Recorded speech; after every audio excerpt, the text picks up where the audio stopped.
اچھا جی دیکھیں صورت حال اگر آپ دیکھیں ملک کی تو 27ویں ترمیم بھی ہو گئی، پہلے 26ویں بھی ہو گئی تھی، لیکن یہ ترامیم جو ابھی تک ہوئی ہیں یہ تو طاقت کا جو نظام ہے اس کے اندر بٹوارے کی ترامیم ہے سر، ان کا عوام سے کوئی تعلق نہیں ہے۔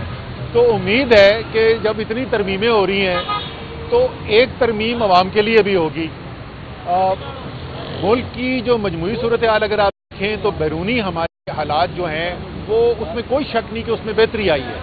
مئی میں جس طریقے سے ہم نے بھارت کو ایک تگڑا جواب دیا، ساری دنیا نے اس کو مانا، امریکی کانگریس کے اندر بھی رپورٹ اب آ گئی ہے کہ پاکستان وہ جیتا، وہ مارکا جو ہے، مارکا حق جو ہے ہم نے جیتا تھا۔ اس کے بعد پاکستان کی ایک ساکھ بنی ہے، اس میں کوئی شک نہیں، لیکن ملک کے اندرونی حالات ٹھیک نہیں ہیں۔ معیشت جو ہے وہ بیٹھی ہوئی ہے۔ اب تو یہ صورتحال آ گئی ہے کہ وزیر اعظم نے خود اپنی معاشی ٹیم کے اوپر عدم اعتماد کا اعلان کر دیا ہے۔ وہ کیسے کیا ہے جی؟ 3.5 سال وزیر اعظم بننے کے بعد شہباز شریف صاحب نے کہا ہے کہ ایک 8 کمیٹیاں بنائی جائیں گی، اور وہ کمیٹیاں کیا کریں گی؟ وہ کمیٹیاں یہ بتائیں گی کہ معیشت کو کیسے بہتر کیا جا سکے۔ اور اللہ کے بندے 3.5 سال گزرنے کے بعد اگر آپ کو کمیٹیاں بنا کے نجی شعبے سے پوچھنا پڑ رہا ہے کہ معیشت کو کیا کرنا، تو یہ تو اعتراف جرم ہے نا کہ ہم نے 3.5 سال برباد کر دی ہے۔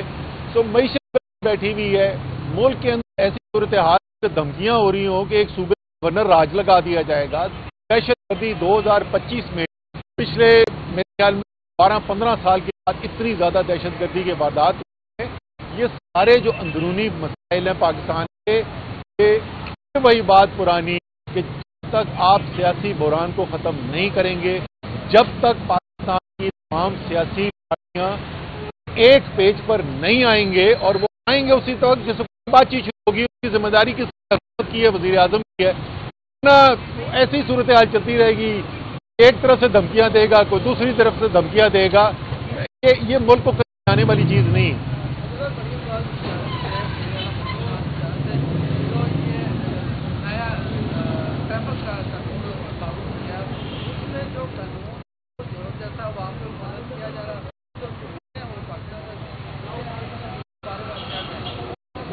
اگر قانون کو امپلیمنٹ کرنے جا رہے ہیں تو میں تو کہوں گا کہ یہ بڑی اچھی چیز ہے، لیکن اپنی مرضی کے قانون کے ساتھ نہیں ہو سکتی ہے، پھر تمام قوانین کے ساتھ ہوگا، ٹھیک ہے نا۔ پھر جو الیکشن کا قانون ہے کہ جس نے ووٹ زیادہ لیے ہوئے ہیں وہی الیکشن جیتے گا، پھر وہ قانون بھی لاگو ہوگا۔ پھر یہ نہیں ہو سکتا کہ فارم 47 کے اوپر آپ حکومت بنائیں اور اس حکومت سے عوام کے اوپر بیچارہ جو موٹر سائیکل پہ جا رہا ہے، جس کا آپ کو پتا ہے کہ پچھلے اس سال کے پہلے 9 مہینے میں پیٹرول ڈیزل کے اوپر 1000 ارب سے زیادہ ٹیکس اکٹھا کیا ہے، 1000 ارب سے زیادہ۔ وہ موٹر سائیکل والا جو جا رہا ہے اس کو چلان تو آپ ٹھوک رہے ہیں، لیکن جو طاقتور ہے اس کے اوپر قانون کون اطلاق کرے گا؟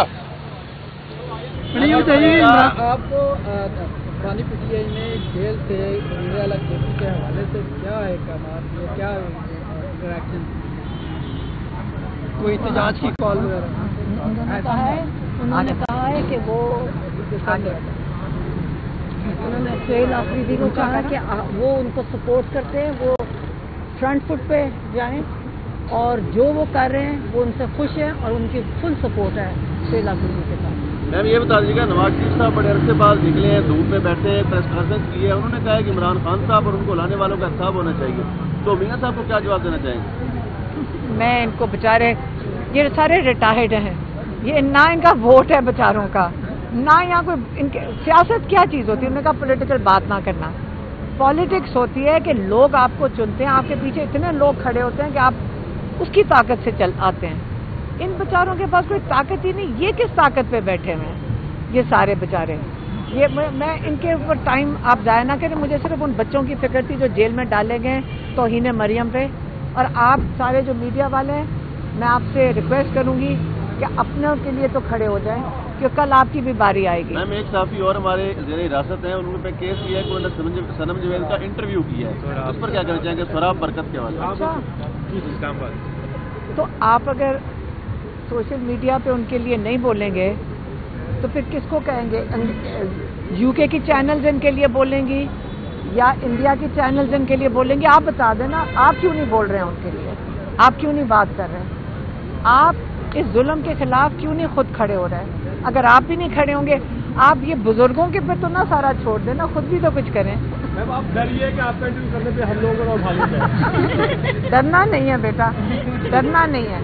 آپ ظلم کو قبول نہیں کریں گے، آپ اس کے خلاف کھڑے ہوں گے، زیادہ سے زیادہ آپ کو جیل میں ڈالے گا اللہ تعالیٰ، آپ کو سرخرو کر کے نکالے گا۔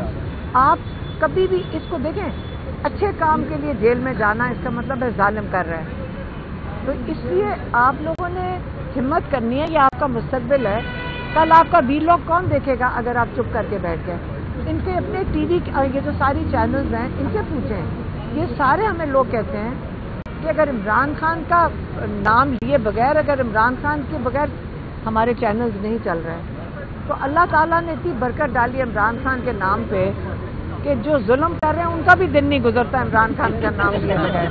میم لاسٹ کوشچن، آپ کی بہن نے جو انٹرویو دیا تھا انڈین میڈیا میں، اس کے بعد کہا جا رہا ہے کہ آپ انڈیا کو کہہ رہے ہیں کہ آپریشن سندور 2 کیا جائے، عمران خان کو رہا کرنے بیٹا کے لیے اس سے آپ چھوٹے بچے ہو اور آپ اتنے ابھی وہ لگتا ہے آپ نے ٹھیک سے اگر آپ نے مانیٹر کرتے نا سوشل میڈیا کو تو آپ کو اس سے پتہ چل جاتا کہ وہ فیک آرٹیفیشل انٹیلیجنس سے بنایا گیا۔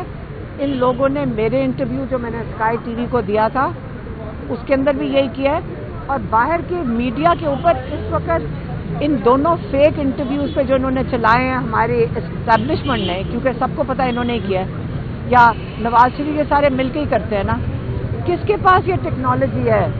انہوں نے اسکائی نیوز پہ اصلی انٹرویو چلایا دوبارہ، انہوں نے جو انٹرویو کر رہی تھی میرا یالدہ حکیم، اس نے دوبارہ چلا کر انہوں نے خاص پروگرام کیا ہے کہ میرے پروگرام کے اوپر انہوں نے آرٹیفیشل انٹیلیجنس استعمال کیا۔ اسی طرح انہوں نے یہاں پاکستان میں انہوں نے میری بہن کے انٹرویو پہ کیا ہے۔ میں پھر سے بتا دوں، اگر آپ لوگوں کو اٹھایا جا رہا ہے تو پھر ہم آپ سے تو بات نہیں کر سکیں گے۔ انٹرنیشنل میڈیا ساری تیار ہے، بات ساری دنیا پوچھ رہی ہے عمران خان کے بارے میں، اور جب یہ انڈیا کی بات کرتے ہیں، آپ کو پتہ ہے کہ انڈیا میں پاکستان سے زیادہ مسلمان ہیں، آپ کو پتہ ہے اس بات کا؟ آپ کو پتہ ہے کہ وہ رو رہے ہیں عمران خان کے لیے اور انڈینز رو رہے ہیں، اور یہ وہ شیطانی نہیں کر رہے، میں لوگوں کی بات کر رہی ہوں۔ عوام کے ساتھ دشمنی نہیں کرنا چاہتی ہے۔ عمران خان ایک انٹرنیشنل ہیرو ہے۔ آپ سارے بچوں کے پیدا ہونے سے پہلے وہ وہاں انڈیا میں جاتے تھے میچز کے لیے۔ آگے میں بتاتی ہوں، جو جنگ ہوتی ہے وہ حکومتوں کے درمیان ہوتی ہے، اور آپ کو یہ ایک دفعہ اگر آپ کی ضرورت ہو تو یہ پوچھیں کہ جو حکومت ہے مودی جو انڈیا کا ہے، دوستی تو نواز شریف کی اس کے ساتھ ہے، اس کے سارے خاندان کی ہے، اس کے اوپر آپ سوال نہیں کرتے۔ میری بہن کے انٹرویو پہ آپ سارا دن سوال کر رہے ہو، جس کے اوپر یہی آرٹیفیشل انٹیلیجنس بنا رہے ہیں۔ ان کی بڑی سخت دوستی بھی ہے، یہ وہاں شادیوں پہ بغیر ویزے کے بھی آ سکتے ہیں۔ نواز شریف کا وہاں شاید فیکٹری بھی ہے، اور آپ اس کے بارے میں نہیں پوچھتے کہ فیکٹری کیا کر رہی ہے اس کی وہاں پہ، کیوں نہیں پوچھتے؟ آپ میری بہن کا پوچھ رہے ہو جس کے اوپر جعلی انہوں نے۔ میم ہم یہی پوچھنا چاہ رہے ہیں، آپ نواز شریف کا پوچھو۔